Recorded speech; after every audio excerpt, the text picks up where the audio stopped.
Il arrive un moment dans la vie où l'on réalise que le bruit du monde n'est pas seulement extérieur, mais qu'il s'est installé profondément à l'intérieur de notre esprit, comme une agitation permanente qui empêche toute clarté, toute paix, toute décision lucide.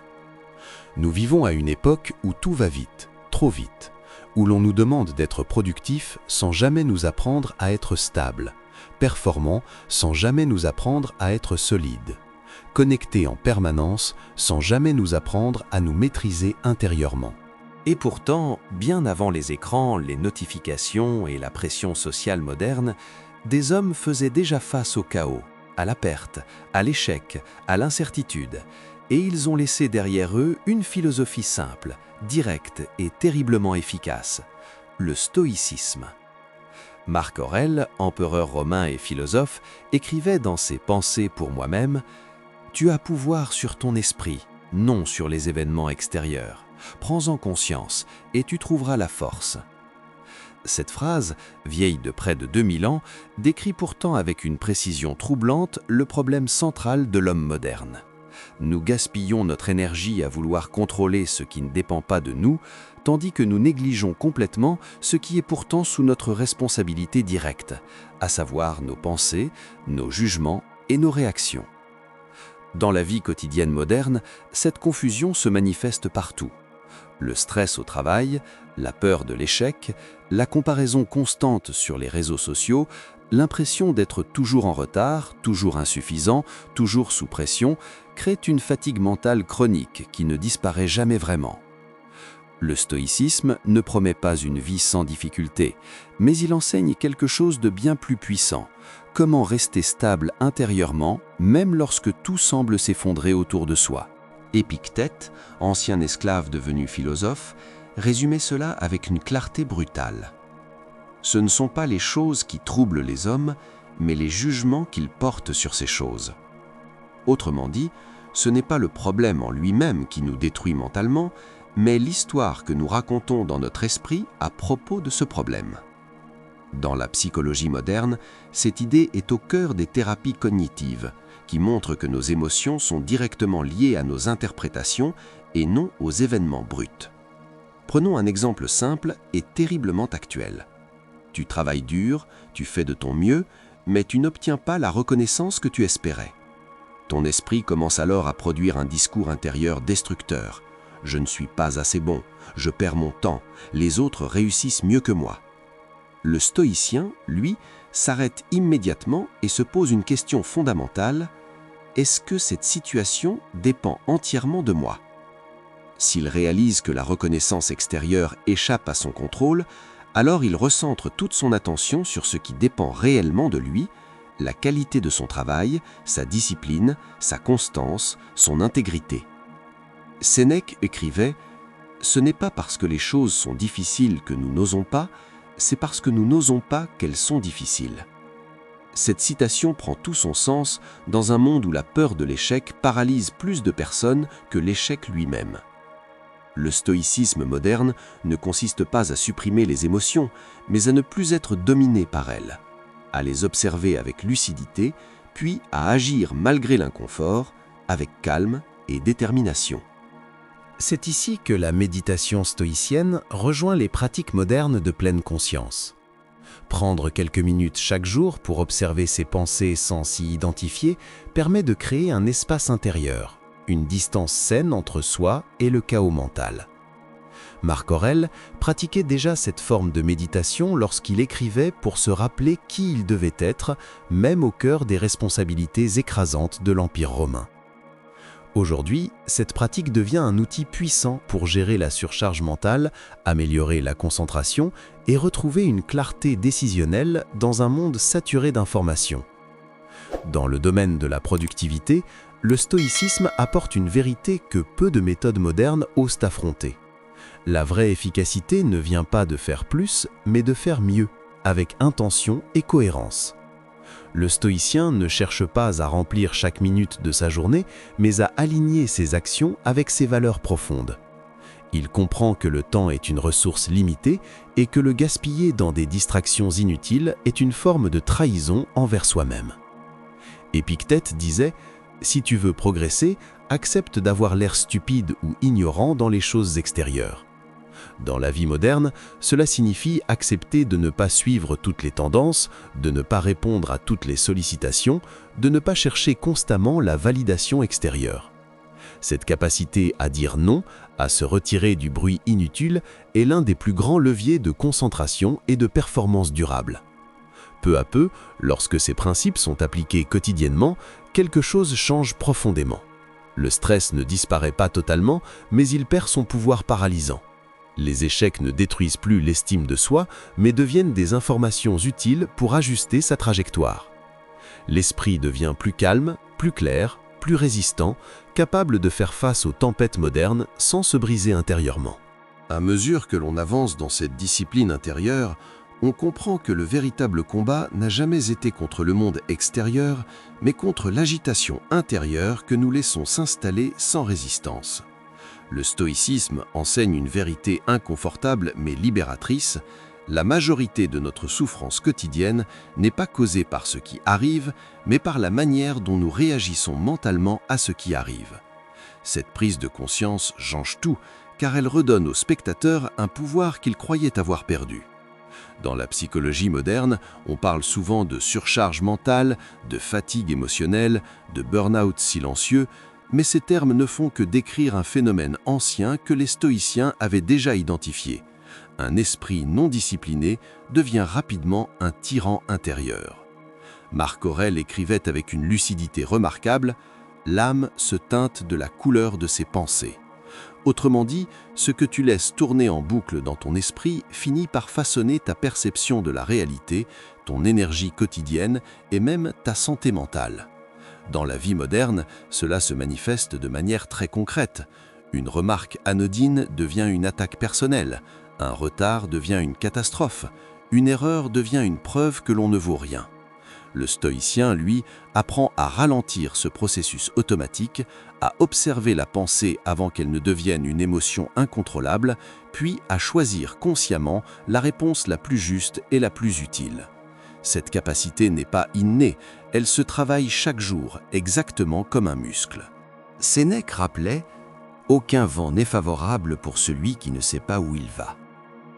Dans un monde moderne où l'on court dans toutes les directions sans jamais s'arrêter pour réfléchir, le stoïcisme agit comme une boussole intérieure, permettant de clarifier ses priorités et d'aligner ses actions avec ce qui compte réellement. Dans le domaine de la productivité, cette philosophie prend une dimension radicalement différente de ce que l'on nous vend aujourd'hui. Il ne s'agit pas de remplir des listes interminables de tâches, mais de cultiver une discipline mentale suffisamment forte pour agir même lorsque la motivation disparaît. Le stoïcien comprend que la motivation est instable, alors que la discipline, elle, peut être entraînée et renforcée. Épictète insistait sur ce point avec une rigueur implacable. La liberté n'est pas obtenue par la satisfaction de nos désirs, mais par leur maîtrise. Dans la vie quotidienne, cela signifie résister à l'impulsion de procrastiner, de fuir l'inconfort, de chercher une gratification immédiate pour privilégier des actions cohérentes avec une vision à long terme. C'est exactement ce que confirment aujourd'hui les recherches en psychologie comportementale. La capacité à retarder la gratification est l'un des meilleurs prédicteurs de réussite durable. La méditation, dans ce contexte, n'est pas une pratique spirituelle abstraite, mais un entraînement concret de l'attention. S'asseoir quelques minutes chaque jour, observer sa respiration, observer ses pensées sans les juger ni s'y accrocher, permet de développer une clarté mentale qui se reflète directement dans la gestion du stress, la prise de décision et la concentration profonde. Marc Aurèle lui-même utilisait l'écriture comme une forme de méditation active, non pas pour impressionner qui que ce soit, mais pour se rappeler comment rester droit intérieurement dans un monde instable. L'une des erreurs les plus courantes dans l'application du stoïcisme moderne consiste à croire qu'il s'agit d'être froid ou indifférent. En réalité, le stoïcien ressent pleinement les émotions, mais refuse qu'elles dictent ses actions. Sénèque écrivait avec sagesse « Le sage ne supprime pas les passions, il les gouverne ». Cette nuance est essentielle, car elle permet de rester humain, empathique et engagé, tout en conservant une stabilité intérieure solide. Dans les relations humaines, cette approche transforme profondément la manière de vivre les conflits, les déceptions et les attentes non satisfaites. Au lieu d'exiger que les autres agissent selon nos désirs, le stoïcien accepte que chacun agisse selon sa nature, ses limites et son propre niveau de conscience. Cette acceptation n'est pas une résignation passive, mais une libération mentale qui permet de préserver son énergie et sa paix intérieure. Dans un monde où la comparaison est permanente, où les réseaux sociaux amplifient l'illusion que tout le monde réussit sauf nous, le stoïcisme rappelle une vérité simple mais oubliée. Comparer son chemin à celui des autres est une source infinie de souffrance inutile. Épictète avertissait déjà « Si tu admires ce qui est extérieur à toi, tu deviendras l'esclave de ce que tu admires ». Aujourd'hui, cette phrase résonne plus que jamais dans une société obsédée par l'image, la performance et la validation extérieure. Progressivement, à force de pratiquer ces principes, l'esprit devient plus stable, plus endurant, plus clair. Les difficultés ne disparaissent pas, mais elles perdent leur capacité à briser intérieurement. L'individu commence alors à ressentir une forme de calme profond, non pas parce que tout va bien, mais parce qu'il sait qu'il peut faire face à ce qui arrive avec dignité, lucidité et maîtrise. À ce stade du chemin, une vérité devient de plus en plus évidente. La vie ne devient pas plus facile, mais l'esprit devient plus fort. Le stoïcisme ne cherche jamais à supprimer les épreuves, car il sait que c'est précisément dans la confrontation avec la difficulté que se forge un caractère solide, stable et résilient. Marc Aurèle écrivait avec une lucidité presque dérangeante « Ce qui fait obstacle à l'action fait avancer l'action. Ce qui se dresse sur le chemin devient le chemin. » Cette idée, profondément stoïcienne, nous rappelle que chaque problème contient en lui une opportunité de croissance intérieure à condition de changer notre regard. Dans la vie moderne, l'échec est souvent vécu comme une humiliation personnelle, une preuve d'incompétence ou un signe que l'on n'est pas à la hauteur. Pour le stoïcien, l'échec n'est ni une identité, ni une condamnation, mais une information, un retour direct sur ce qui doit être ajusté, amélioré ou renforcé. Cette posture mentale rejoint aujourd'hui les travaux en psychologie sur l'état d'esprit de croissance, qui montrent que les individus capables de tirer des leçons de leurs erreurs développent une résilience bien supérieure à ceux qui cherchent à les éviter à tout prix. Sénèque résumait cette attitude avec une sobriété implacable. Les difficultés renforcent l'âme comme le travail renforce le corps. Dans un monde moderne obsédé par le confort immédiat, cette phrase agit comme un rappel brutal mais nécessaire. Éviter toute forme d'inconfort revient à s'affaiblir intérieurement. Le stoïcien moderne apprend donc à accepter volontairement certaines difficultés, non par masochisme, mais pour entraîner sa capacité à rester calme, lucide et concentré sous pression. Cette approche se traduit très concrètement dans les routines quotidiennes. Se lever à une heure fixe, même lorsque l'on n'en a pas envie, terminer une tâche importante malgré la fatigue mentale, rester fidèle à ses engagements personnels sans chercher d'excuses extérieures, sont autant de micro-actes de discipline qui renforcent progressivement la confiance en soi. Épictète insistait sur ce point avec rigueur. Commence par de petites choses et tu verras ensuite ce que tu peux supporter. La maîtrise de soi ne naît pas d'un grand moment héroïque, mais d'une constance silencieuse dans les gestes les plus simples. Dans la gestion du stress moderne, le stoïcisme offre un cadre clair pour distinguer l'utile de l'inutile. S'inquiéter de ce que l'on ne peut pas contrôler, comme l'opinion des autres, les décisions passées ou les événements imprévus, ne produit qu'une fatigue mentale stérile. En revanche, concentrer son énergie sur ses intentions, ses efforts et ses valeurs permet de retrouver un sentiment de contrôle intérieur, même au cœur de l'incertitude. Marc Aurèle écrivait « Ne perds plus de temps à discuter de ce que doit être un homme bon, sois-en un ». Cette phrase résume parfaitement l'essence du stoïcisme appliqué à la vie moderne. Moins de discours, moins de théories abstraites, plus d'actions alignées, même imparfaites mais cohérentes. La philosophie stoïcienne n'est pas destinée à être admirée, mais pratiquée, intégrée dans les décisions quotidiennes, les réactions émotionnelles et les choix à long terme. Dans le domaine de la concentration, cette philosophie devient un véritable antidote à la dispersion numérique. Couper volontairement certaines distractions, limiter le temps passé sur les réseaux sociaux, créer des espaces de travail clairs et structurés ne sont pas des contraintes imposées, mais des actes de respect envers son propre esprit. Le stoïcien comprend que l'attention est une ressource précieuse et que la gaspiller revient à diluer sa capacité à produire un travail profond et significatif. La méditation stoïcienne, combinée aux pratiques modernes de pleine conscience, permet ici de renforcer la présence à l'instant présent.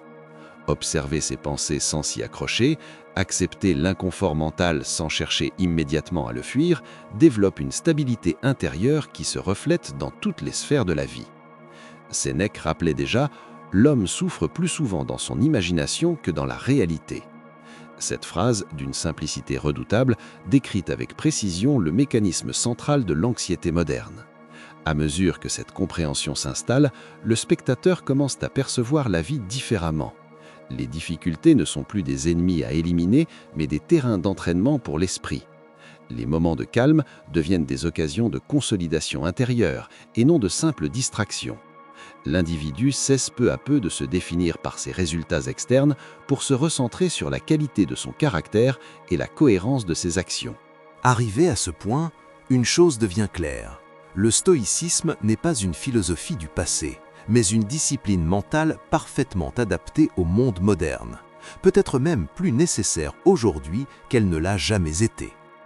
Dans une époque marquée par l'instabilité, la pression constante et la surcharge d'informations, la véritable force ne réside pas dans le contrôle du monde extérieur, mais dans la capacité à rester droit intérieurement, même lorsque tout vacille autour de soi. Marc Aurèle, confronté aux guerres, aux épidémies et aux trahisons, écrivait pourtant avec une sérénité qui force le respect. « Garde-toi simple, bon, pur, grave, ami de la justice, pieux, bienveillant, affectueux, ferme dans l'accomplissement de tes devoirs. » Ces mots ne décrivent pas un idéal abstrait, mais un mode de vie concret fondé sur la cohérence intérieure plutôt que sur la recherche de reconnaissance extérieure. Dans la vie quotidienne moderne, appliquer le stoïcisme signifie accepter que certaines choses échappent à notre contrôle, sans pour autant renoncer à notre responsabilité personnelle. Cela signifie se lever chaque matin avec l'intention de faire de son mieux, non pour impressionner, mais pour rester fidèle à ses valeurs. Cela signifie agir avec discipline, même lorsque la motivation est absente, parler avec calme, même lorsque l'émotion pousse à la réaction impulsive, et continuer d'avancer, même lorsque les résultats tardent à apparaître. Sénèque écrivait avec une clarté désarmante. « La vie est longue si tu sais l'utiliser ». Dans un monde où l'on se sent constamment pressé, cette phrase rappelle que la vraie richesse ne se mesure pas au nombre d'activités, mais à la qualité de notre présence dans ce que nous faisons. Le stoïcien moderne apprend à ralentir intérieurement, à accorder toute son attention à l'action en cours et à accepter que chaque chose ait son rythme naturel. La méditation quotidienne, même brève, devient alors un pilier fondamental de cette stabilité intérieure. Prendre quelques minutes pour observer ses pensées, reconnaître ses émotions sans s'y identifier, permet de créer un espace mental où les décisions ne sont plus dictées par la peur ou l'urgence, mais par la lucidité et le discernement. Cette pratique, simple en apparence, devient avec le temps un refuge intérieur, un point d'ancrage dans un monde instable. Dans le domaine de la productivité, le stoïcisme enseigne une leçon essentielle: faire moins, mais mieux, avec intention et constance. Se concentrer sur ce qui dépend réellement de soi, refuser la dispersion inutile et accepter que la maîtrise demande du temps, permet de construire des résultats solides et durables. Épictète rappelait « N'attends pas que les événements arrivent comme tu le souhaites, décide de vouloir les événements comme ils arrivent. » Cette acceptation active transforme la frustration en énergie et l'obstacle en terrain d'entraînement. Au fil du temps, cette philosophie façonne un esprit plus résilient, capable de faire face aux échecs sans se briser, aux critiques sans se perdre et au succès sans s'enivrer. L'individu cesse de chercher la paix dans des conditions extérieures idéales pour la cultiver directement en lui-même, là où rien ni personne ne peut la lui retirer. La leçon stoïcienne finale est simple mais exigeante. Tu ne peux pas contrôler le monde, mais tu peux contrôler la manière dont tu y réponds. Tu ne peux pas éviter toutes les difficultés, mais tu peux décider de la personne que tu deviens face à elles. Chaque jour offre une occasion silencieuse de pratiquer cette maîtrise intérieure, à travers des choix simples, répétés, souvent invisibles aux yeux des autres, mais décisifs pour ton équilibre mental.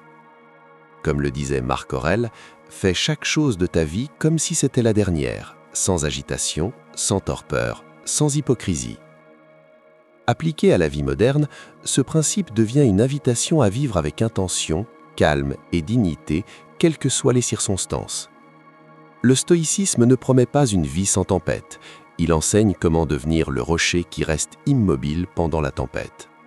Et c'est peut-être là, dans cette stabilité intérieure, que se trouve la véritable liberté.